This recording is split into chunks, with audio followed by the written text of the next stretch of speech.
자, 그러면 일단 이번에는 그 삼각형 응용 파트로 갈 건데 도형이랑 결합된 게 워낙 많다 보니까 일단은 우리 외접원이랑 내접원 특히 좀 많이 나오는 편이거든요. 문제를 보시면 알겠지만. 그래서 그런 내용도 한 번씩 다시 한번 정리하고 그 다음에 필요한 것들 정리하면서 일단 가도록 할게요. 일단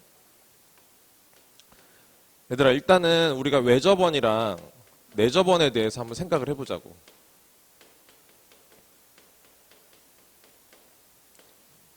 좀 키워드 중심으로 한번 쭉 정리를 하는 것도 괜찮을 것 같아요. 외접원을 하면 우리는 어떤 것들을 연상해야 되고 그 연상된 것들 안에서 우리는 무엇을 알아야 하는가. 일단 이런 식으로 정리해도 괜찮을 것 같거든요. 일단.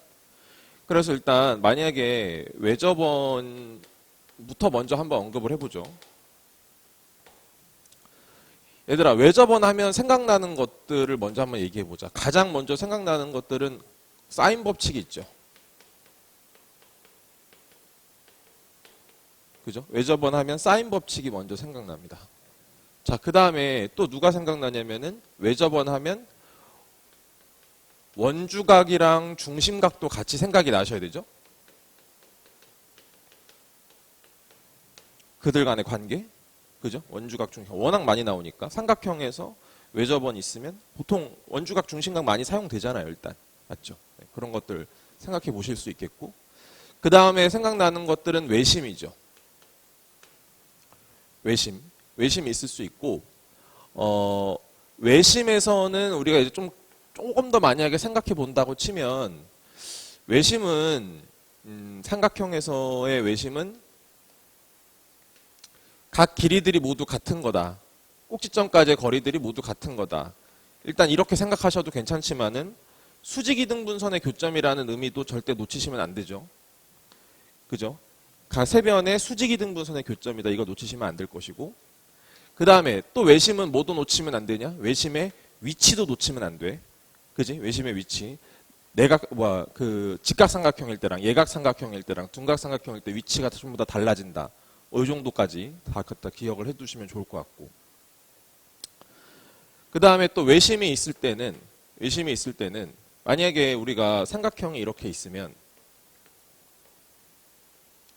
여기가 외심이야, 얘들아. 외심이야.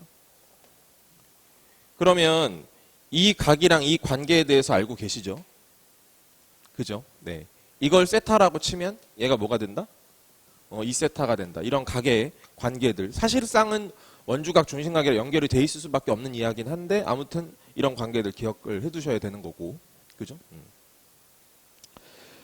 뭐 이 정도로 생각하면 되는데 이제 굳이 만약에 한 가지를 더 본다면은 여기서 이런 것도 있어요, 여러분. 만약에 외접원이 나오잖아? 외접원이 나오면은 외접 사각형도 한번 생각해 보실 필요가 있어.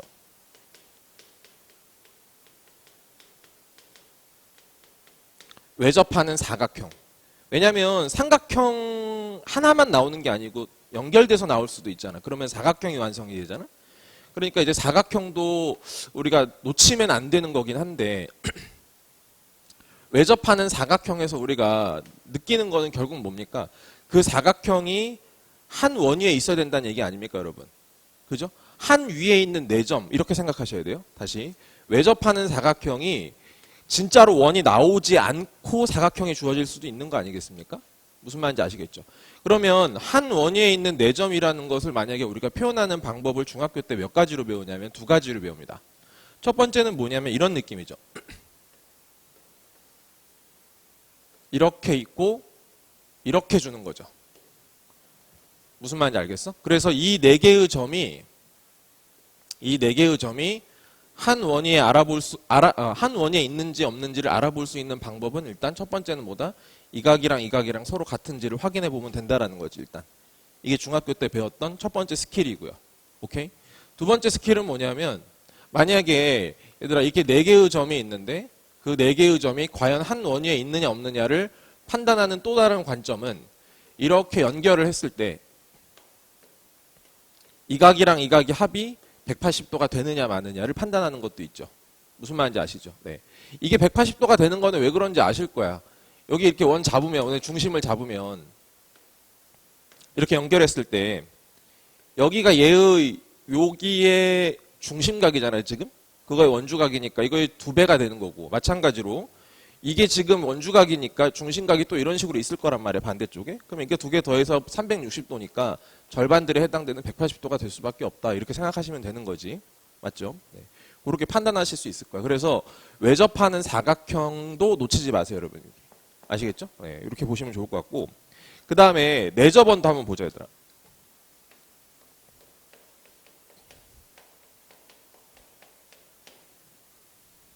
내접원은 좀 상대적으로 없기는 해요. 그죠? 내접원은 상대적으로 뭐 할 게 없긴 한데, 우리가 가장 먼저 생각나는 거는 일단 내심입니다.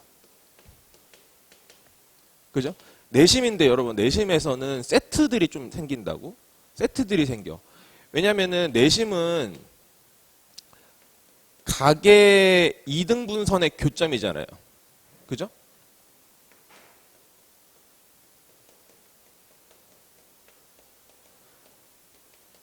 그러다 보니까 당연히 뭐랑 연결이 되냐면은 각의 이등분선 정리랑 연결이 됩니다.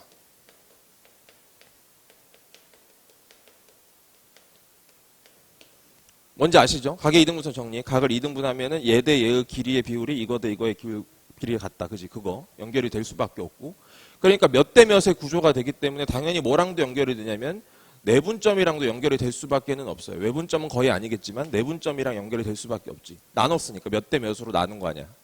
무슨 말인지 알겠지? 그런 식으로 얘네들은 같이 세트로 엮여야 된다, 일단은.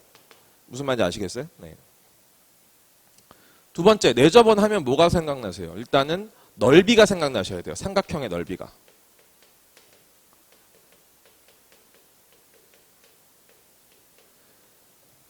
자, 우리가 어떤 삼각형의 내접원이 나오게 되면은 그거 가지고 우리가 넓이 구할 수 있잖아. 어떻게 하면 돼? 2분의 1에 세변의 길이에다가 다 더한 다음에 여기다 반지름 R 이렇게 곱하면 되는 거 맞지, 얘들아? 맞지? 이런 식으로 할 수 있기 때문에 삼각형 넓이를 같이 연상해 주시면 좋을 것 같고, 그 다음에 내심 관련해서 이것도 같이 좀 알아주시면 좋을 것 같아. 얘들아, 만약에 여기가 삼각형이 있는데 여기가 만약에 내심이야, 얘들아. 이렇게 여기가 내심이야. 그래서 내가 이렇게 연결을 해봤어. 그러면 이 각이 세트하면, 그럼 이번엔 이 각은 뭐야? 이 각은 뭐죠? 90도 플러스 2분의 세타예요, 여러분. 오케이? 90도 플러스 2분의 세타. 다시. 얘는 2배고 내심은 2배잖아. 그지? 이건 상식으로 알고 계셔야 되는 거야. 중학교 때 배웠어, 이미. 알겠어요? 이게 세타면 얘는 90도 플러스 2분의 세타가 돼요. 해보면 당연합니다. 왜냐면 아까도 말씀드렸지만은 내심이라고 하는 거는 각을 2등분한 거기 때문에 여기 A라고 잡고 여기 B 잡고 C 잡으면 아실 거야. 알겠어? A 더하기 B 더하기 C가 얼마야? A 더하기 B 더하기 C가 90도잖아. 맞지?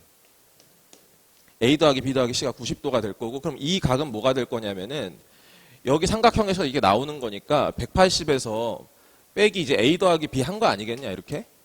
맞죠? 그럼 이제 A 더하기 B를 했으니까 이렇게 넘어갔을 거란 말이야. 그지? 그러니까 여기는 이제 90 마이너스 C가 되는 거고, 이렇게 계산해주면 90도 플러스 C가 되죠, 여러분. 무슨 말인지 알겠어? 그러니까 이 각의 절반이라고 보시면 되겠고, 거기다 90도 더한 거다라고 생각하시면 되는 거야, 일단. 알겠어? 정리를 해, 빨리. 알겠어?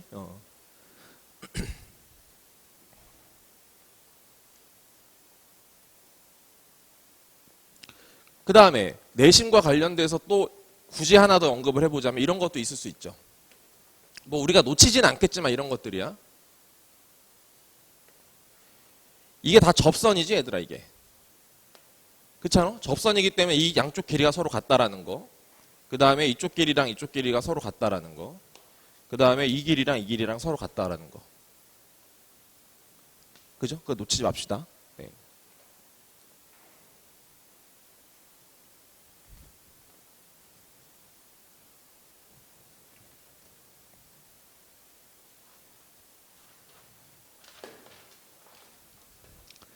자, 요번에 우리가 이제 볼 거는 공식의 구조거든.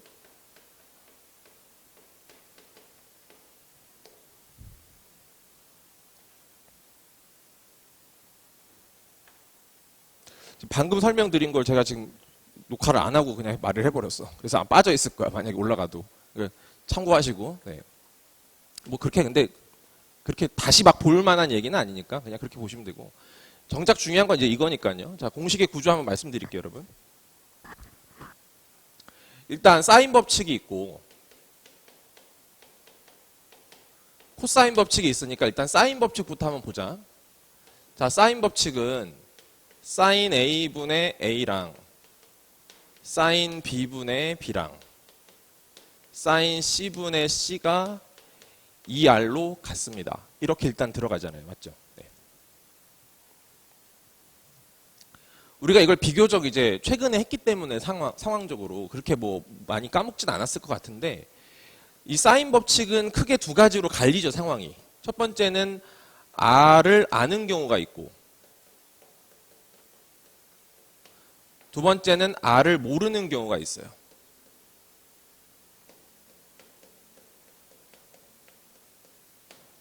그죠? 근데 R을 아는 경우에는 외접원의 반지름을 아는 경우에는 무조건 사인 법칙을 써야만 되죠, 여러분. 맞죠? 이게 주어졌기 때문에 이 6가지 중에서 단 하나라도 알게 되면 그거에 대응되는 것의 정보를 무조건 알 수가 있어. 그러니까 C를 알면 얘를 알게끔 돼 있어, 무조건. 그렇죠? 네. 거꾸로 얘를 알면 사인 C를 알게 되죠. 네. 그러니까 하나를 알면 하나를 아는 그런 상황이 됩니다. 그죠? 네. 그러니까 어떤 정보 하나를 알면은 거기에 맞춰서 거기에 대응되는 정보 한 개가 무조건 딸려 들어오게끔 되어 있습니다. 그죠? 그렇게 생각하시면은 외접원의 반지름이 나오면 사인 법칙을 안 쓰면 안 되는 거구나 이렇게 생각하시는 게 좋겠죠. 그죠? 네. 왜냐면 워낙 강력하게 바뀌어 버리기 때문에.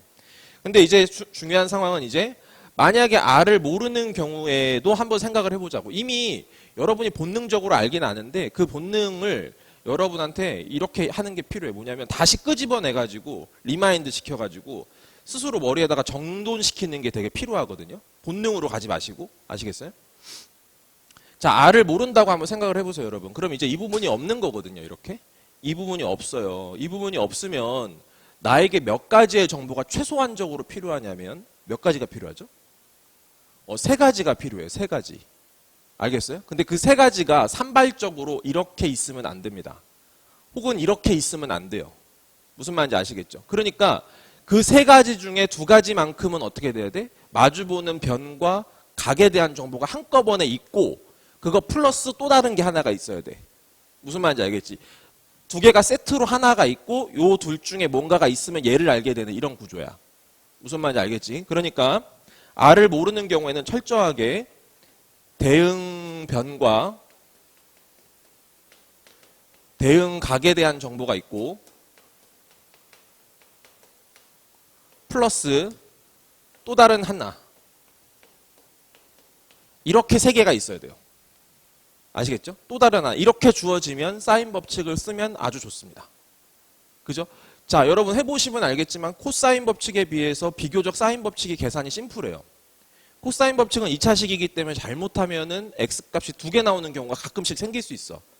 물론 그것도 이제 좀 이따가 설명은 드리겠지만은. 됐죠? 네. 일단 이렇게 생각하시면 될 것 같고요. 자, 그 다음에 또 중요한 거는 이 사인 법칙에 뭘 좀 봐야 되냐면요. 여러분, 우리 적용 범위 한번 생각해 보셔야 될 것 같아요.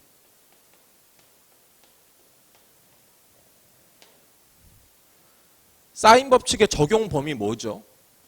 첫 번째, 당연히 한 삼각형 내에서 이루어지는 이야기잖아, 지금 이게. 어떤 하나의 삼각형 안에서 일어나는 일이란 말이야. 무슨 말인지 알겠지? 근데 한 삼각형이 아닌 경우도 적용할 수 있는 경우가 있죠. 언제 그렇지? 같은 외접원을 갖고 있는 상황의 삼각형이라면 다른 삼각형이어도 적용하는 건 문제는 없어요. 왜냐하면 같은 이하를 갖기 때문에 그렇습니다. 무슨 말인지 아시겠죠? 그러니까 한 원위에 있는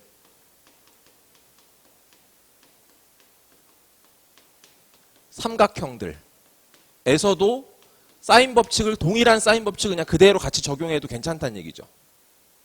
맞죠? 자, 제가 그래서 이거 설명드렸던 것 중에 이런 게 있었을 거야.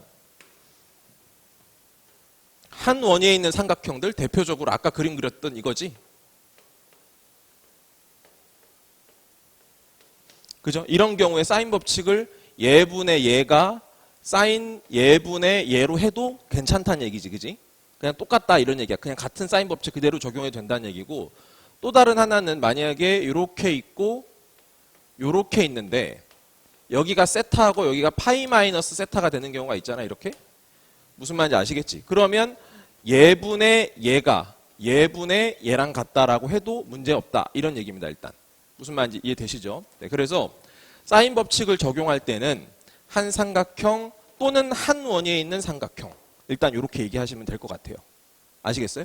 근데 여기서 우리가 추가적으로 좀 얘기하고 싶은 거는 이런 게 있어요.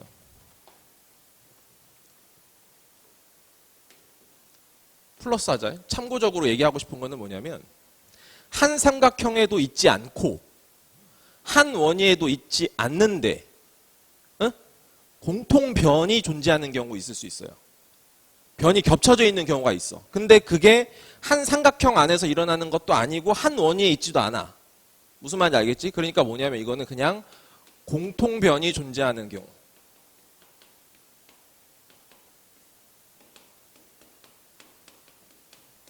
그때는 우리 이 생각을 하면 좋을 것 같아요. 매개 변수로 처리해서 문제를 쉽게 풀 수 있어요. 일단.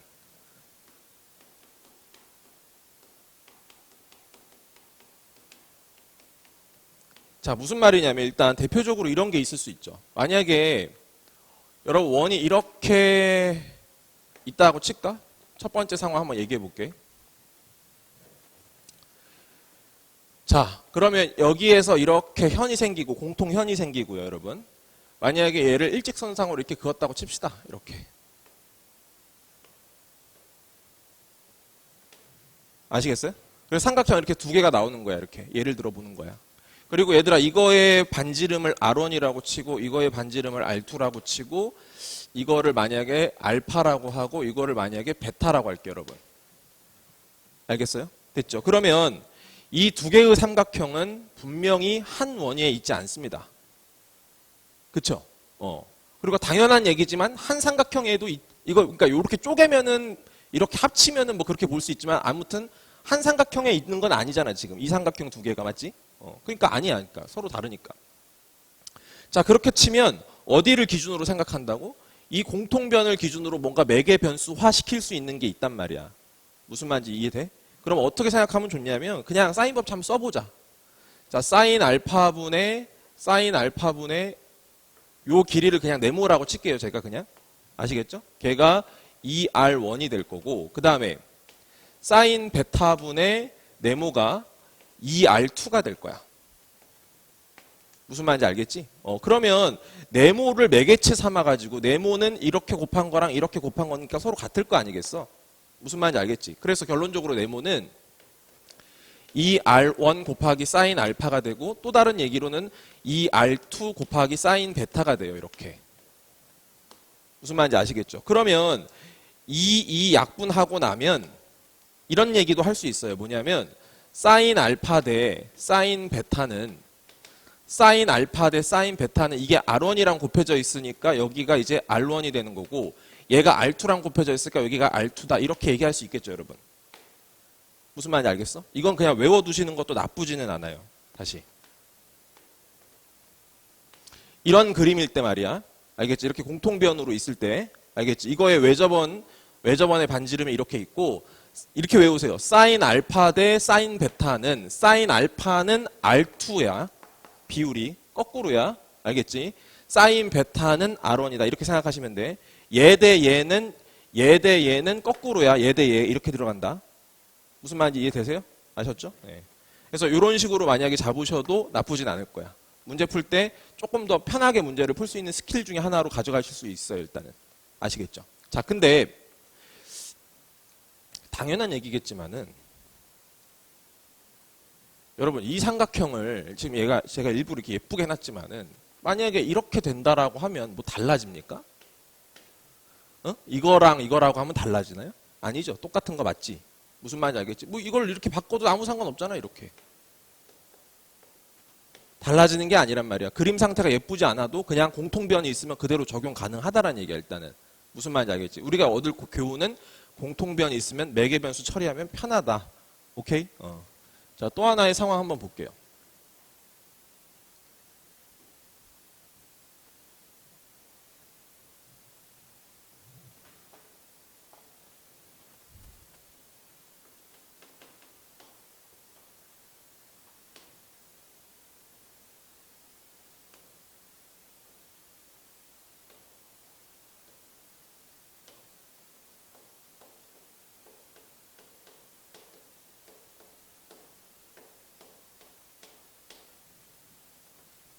자, 지금 뭐 하고 싶냐면요. S1 대 S2를 지금 비율을 구하고 싶어요. 넓이를요. 그죠? 네. 그러면 지금 이 삼각형이랑 요 삼각형의 넓이비를 지금 찾고 싶거든. 그러면 결국에는 어차피 평행선이니까 이거 평행선이거든요, 지금. 그래서 높이는 똑같을 거니까 결국 이 길이 대 이 길이의 비율이 될 거예요, 여러분. 그죠? 그래서 이거를 A라고 하고 여기를 B라고 얘기해서 결국 얘를 이제 A 대 B로 바꿀게요. 그죠? 이렇게 한번 얘기해 보자고. 그지? 그러면 또 뭐 하면 된다고? 이 두 개의 삼각형이 공통변을 갖고 있잖아. 그럼 이 공통변을 기준으로 또 매개변수 처리하면 편하다는 얘기야. 무슨 말이냐면 이 길이를 예를 들어서 X라고 쳐요. 아시겠죠? X라고 치면 사인 세타분의 X는 그죠? 사인 4세타분의 A랑 같다. 이렇게 하나가 할 수가 있겠고 맞지? 또 마찬가지 여기서도 요거 X라고 치면 요 각이 좀 필요하잖아. 근데 요 각은 평행선에서 얼마든지 찾아낼 수가 있는 구조예요. 왜냐면 이거 두 개를 더한 게 5세타니까 이렇게 합쳐서 여기가 5세타가 나와야 되거든요. 외곽으로. 근데 여기가 2세타니까 여기가 3세타가 될 거고 여기가 3세타니까 여기도 같이 3세타가 돼요. 그냥.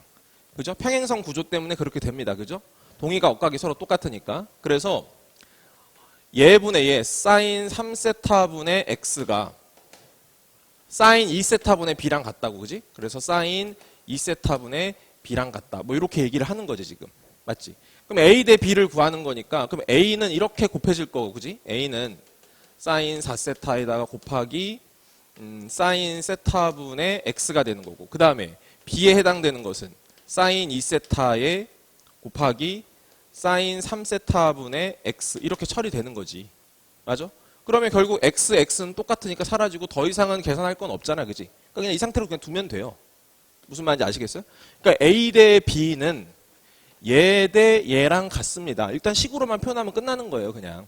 이해되십니까? 네. 일단 그렇게 생각해 보시면 된다는 얘기야. 자, 그 다음에 코사인 법칙 할게요, 여러분.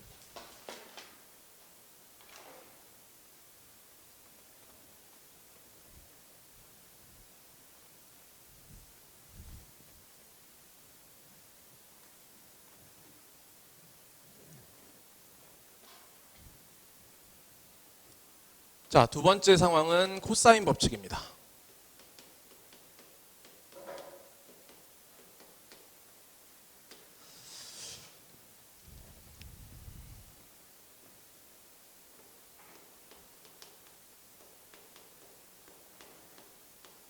우리가 이제 공식을 모르진 않을 거기 때문에 물론 이 세타가 이제 C라고 표현돼도 되고요. 네. 이거에 마주보는 각인 거 아시죠? 네, 이 변에. 자, 이렇게 써도 되고 얘들아. 그 다음에 코사인 세타를 기준으로 식을 쓰셔도 되죠. 그죠?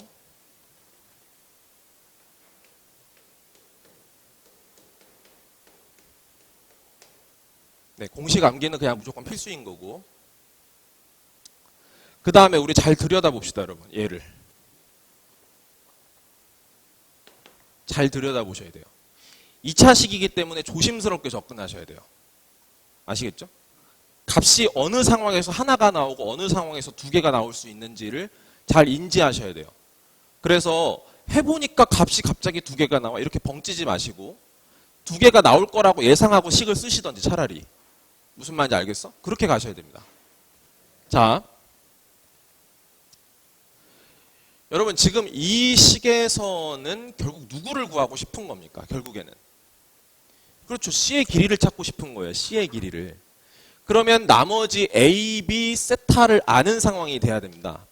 맞죠? 네. 그러니까 A, B 길이가 있고 C에 마주보는 대각이기 때문에 이건 그거의 사이각이거든요. A, B의 사이각. 무슨 말인지 아시겠죠? 그러니까 C를 정확한 값 하나로 구하려면 반드시 어떻게 돼야 되냐면은 두 변의 길이와 그 사이에 있는 사이각을 아는 상황에서 코사인 법칙 쓰셔야 돼, 일단은. 맞지? 자, 두 변 플러스 사이각이 딱 주어지면 코사인 법칙에서 변의 길이가 딱 한 개로 결정돼요. 그러니까 이 경우에는 그냥 100% 쓰는 게 맞는 거예요. 그쵸? 근데 만약에 그게 안 되는 경우가 가끔씩 문제에서 튀어나와요. 그리고 제한 조건 하나 딱 걸어버리면 예를 들어서 X값이 두 개가 나오는데 그 중에 어떤 제한 조건 때문에 하나가 제껴지면서 하나가 값이 나오게 되는 경우도 있을 수 있거든요. 무슨 말인지 이해되세요? 그러면 딱 이 경우가 딱 떨어지지 않더라도 코사인 법칙을 쓸 수밖에 없는 상황이 연출될 수 있다는 거예요. 그 말은 무슨 말이냐면 잘 생각해 보세요. 만약에 이렇게 주어지는 게 아니고 두 변의 길이가 주어진 다음에 사이각이 아닌 다른 각이 주어지는 경우가 있을 수 있다는 얘기예요. 무슨 말인지 알겠어? 그러니까 내가 얘를 구해야 되는데 얘를 구해야 되는 상황인 거지. 예를 들어서 X, B라고 하는 애를. 나머지가 주어지고. 무슨 말인지 알겠습니까? 왜냐하면 이렇게 되면 이 세타는 이 B에 대한 마주보는 각이 아닌 거지 않습니까, 여러분? 이해되세요? 그럼 만약에 내가 이거를 미지수 설정을 했다고 생각해 보세요. B를. 그럼 X로 했다고 쳐. 그럼 여기 X제곱 나오잖아. 그럼 얘는 또 X랑 엮여진 어떤 숫자가 나오잖아. 그럼 1차식이 나올 거 아니야. 그럼 결국 몇 차 방정식이 나와? 2차 방정식이 나온다는 얘기지. X에 관한 2차 방정식이 나와. 그러니까 X값이 당연히 두 개가 나와. 예를 들어 그 중에 하나가 음수라면 뭐 별 문제 없겠지만 둘 다 양수면 어떡할 거야. 둘 다 삼각형 범위 안에 들어가면 어떡할 거냐 이런 얘기야. 무슨 말인지 아시겠죠? 그러면 그게 다 가능할 수도 있다는 걸 염두에 두셔야 돼요. 그러면 그 상황이 어떤 상황인지 예상해 보자고요. 만약에 여러분 우리가 이렇게 돼 있는데 나한테 이 길이랑 이 길이를 알려줬거든요.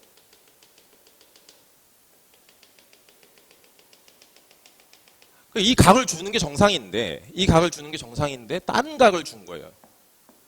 예를 들어 여기에서 각을 줬다고 생각을 해보자고. 무슨 말인지 되시죠? 네.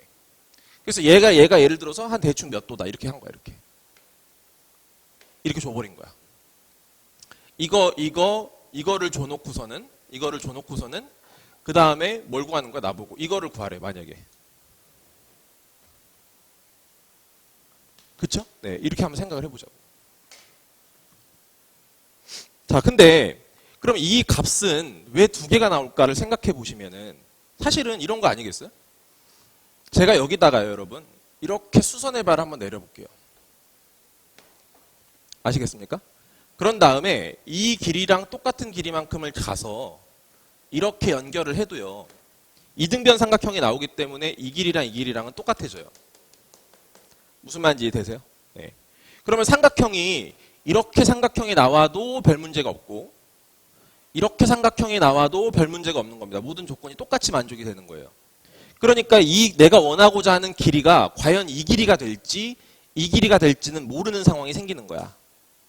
무슨 말인지 이해되겠어? 알겠지? 그래서 몇 개가 나올 수가 있다? 두 개가 나올 수가 있다라는 걸 기억하셔야 돼요. 이해되시죠? 그러니까 만약에 우리가 두 변이 나오고 플러스 사이각이 아닌 각이 만약에 주어지게 되면 X값이 하나로 결정되는 게 아니고 두 개가 나올 수가 있다. 알겠지? 두 개가 가능하다. 이렇게 생각하시면 됩니다. 이해되시겠어요, 여러분? 됐지?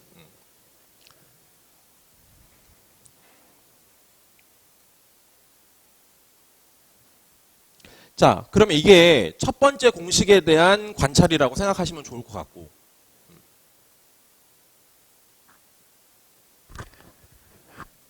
두 번째 공식에 대한 관찰도 같이 한번 해보자, 얘들아. 근데 얘는 비교적 심플해요. 사실 얘는 누가 봐도 얘를 구하는 거잖아, 그지? 얘를 구하는 거니까 당연히 뭘 알아야 돼? 얘네를 알아야 돼요. 아시겠습니까? 그러니까 내가 뭘 알아야 돼요, 여러분? 세 변의 길이를 알아도 좋고 뭘 알아도 된다? 그렇지. 길이의 비율만 알아도 괜찮다. 무슨 말인지 아시겠죠? 각을 구할 때는 세 변의 길이를 알아도 좋고 세 변의 길이의 비만 알아도 괜찮다. 이렇게 생각하시면 돼요. 네. 근데 우리가 또 여기서 언급하고 싶은 거 하나는 뭐냐면 일단 요거는 좀 체크를 잘 해두셔야 될 것 같고 일단 그냥 이렇게만 생각하는 경향들이 가끔씩 있으니까 근데 우리가 이제 코사인 세타에 대해서도 잘 생각해 보시면 이 코사인 세타는 세타 값을 정확하게 만들어주죠. 그것도 같이 기억을 하셔야 돼. 제가 예전에도 한번 언급을 드린 적이 있죠. 자, 코사인 세타를 아는 것과 사인 세타를 아는 것은 엄연한 차이가 있다. 맞아요. 왜? 사인 세타는 0에서부터 180도에서 사인 그래프를 그려보면 알겠지만은 이렇게 되거든. 그치? 그러니까 어떤 값을 가질 때 그 세타가 이 값일지 이 값일지를 몰라요. 그쵸? 근데 코사인은 자 0에서부터 파이까지는 이렇게 내려가는 1대1 함수가 되거든요. 그래서 저번 시간에 그런 거 역함수도 존재한다 말씀드렸었지 않습니까? 이해되세요? 네, 그렇기 때문에 코사인은 0에서부터 180도까지를 만약에 딱 이렇게 제한시켜 놓으면 세타 값이 하나당 하나씩밖에 안 나오기 때문에 값을 정확하게 알 수 있다는 장점이 있다는 것을 기억해 주셔야 돼. 일단 무슨 말인지 알겠지? 그러니까 만약에 우리가 코사인 세타를 가지고 사인 세타를 정하는 건 가능해요. 근데 사인 세타를 가지고 코사인 세타를 정하는 건 불가능합니다. 어떤 또 다른 조건이 있지 않는 한. 무슨 말인지 이해되겠어? 그게 값이 뭔지를 정확하게 모른다고. 두 개의 후보군이 생기니까. 이해되겠니? 자, 그렇게 보시면 되겠고 여기 삼각형의 해석 관점까지 하고 그다음 마무리할게요. 자, 사실 지금 했던 얘기의 연장선이긴 합니다. 일단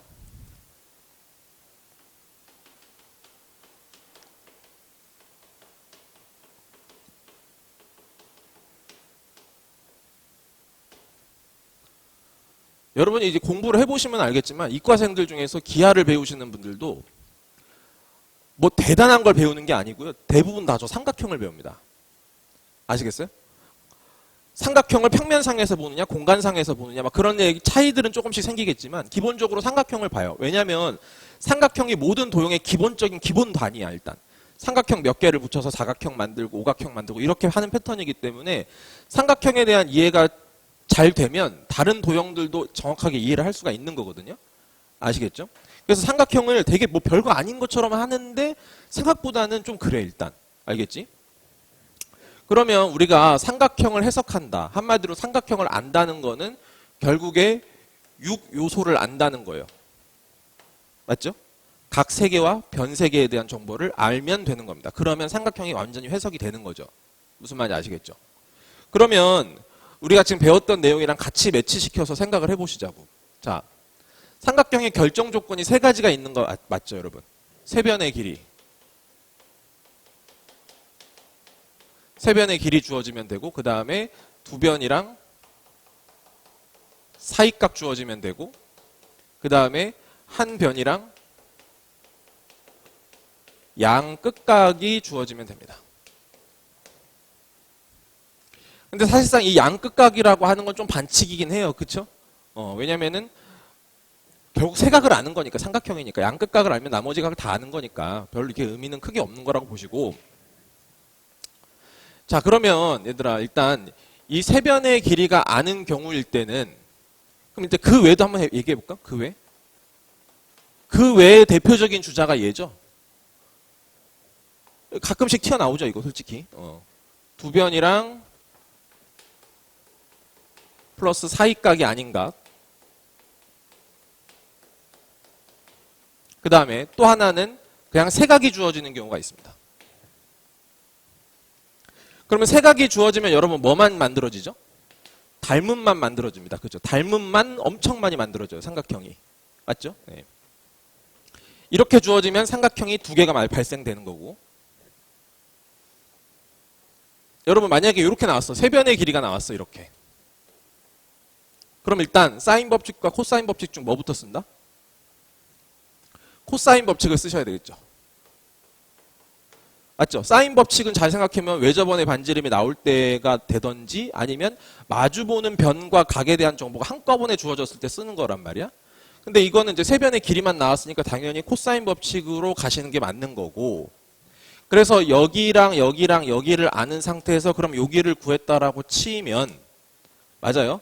만약에 그 다음 각을, 그럼 나머지 이거랑 이걸 아셔야 되잖아요, 여러분. 맞지? 그럼 만약에 내가 이거를 알아야 되는데 이 각을 디테일하게 정확하게 알아야 되면 뭘로 가야 됩니까? 코사인 법칙으로 가셔야 되고, 그냥 대충 사인 값만 알아도 된다라고 하면 그냥 사인 법칙으로 가시는 게 맞죠, 여러분? 무슨 말인지 이해돼? 그러니까 이거는 물어보는 게 뭐냐에 따라서 여기서 코사인 법칙으로 갈지 사인 법칙으로 갈지는 그걸 여러분이 판단하시면 되는 거야. 무슨 말인지 아시겠지? 그런 느낌이라고 보시면 되겠고, 이건 두 변이랑 사이각이니까, 자, 이것도 마찬가지죠, 여러분. 두 삼각형이 있는데 이 두 변이랑 그놈의 사이각이 이렇게 만약에 주어지게 된다고 치면, 마찬가지로 사인 법칙은 지금 이 상태에서 쓸 수 없는 거라는 거 아실 거예요. 그죠? 그래서 마찬가지로 똑같이 코사인 법칙으로 먼저 가서 이거를 갖다 구해 놓은 다음에, 그럼 나머지가 이제 또 여기랑 여기가 이제 생길 텐데, 그럼 이거는 이제 사인 법칙으로 가도 되고 코사인 법칙으로 가도 되는데 정확한 값은 코사인으로 찾는다. 괜찮지? 그렇게 멈수를 딱 정해놓으란 말이야. 여러분의 그냥 뭐랄까, 그냥 그 직관의 파바박으로 문제를 풀려고 하는 그 습관을 없애라고. 알겠지? 일부러 하나하나 끊어, 자꾸.